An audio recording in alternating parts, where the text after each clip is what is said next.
I'd say one of the first gigs that I gotten was this all-girl group, Royals. That was the first time I got to like record vocals and actually do the mix.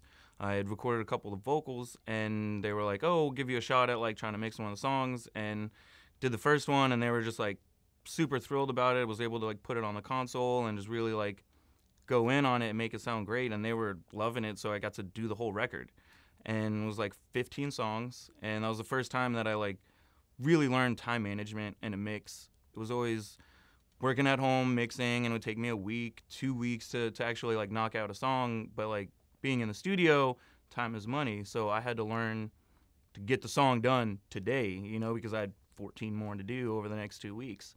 So it was a learning experience for sure. I got to where I am from regular kind of school to intern to assistant and to engineer. I went to Full Sail. I was going to actually school for building construction, and then was going to get the job and kind of realized like, Mom, I really don't want to do this, I don't think. So we had a conversation, and music was always the thing, so talked her into letting me go to Full Sail. And then after I graduated, I was able to get an internship at Avatar Studios and worked there for about 2 years. And that was when I had met Artie Smith and was able to find Troy Germano and like get to where I am today, working on all these awesome records. The best advice I could give to an aspiring engineer would be to just get to work. I mean, it's already something that you should be doing every day. Just open up a computer and playing with audio somehow, whether it's music or anything. There's nothing that is like real experience. If you have to go to school to be able to get that studio gig, then go to school, but don't go to school forever, 4 years, 6 years, to just like to learn about how to do it. Just get what you need to learn how to do it so you can get in and actually doing it and getting coffee for musicians and working your way up the ladder. I mean, I think one of the unique things that I like to do is just I love effects. I think they're just great. We have a ton of them, so why not use them?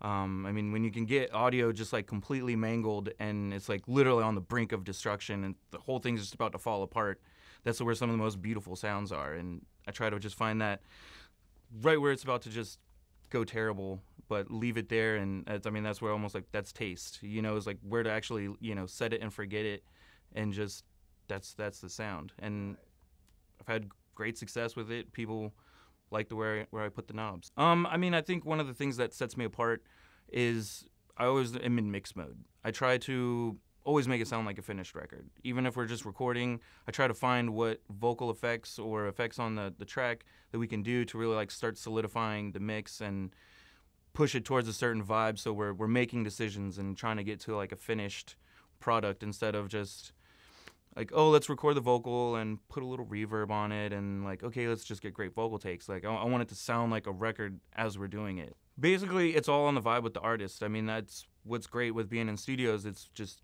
the engineer and the artist, and you're trying to get on the same wavelength. So I know if I like do something, if I put a crazy effect on something and then I see, you know, by just their face, they're like, nah, yeah, that's the wrong one. Go a different route, hit a different road.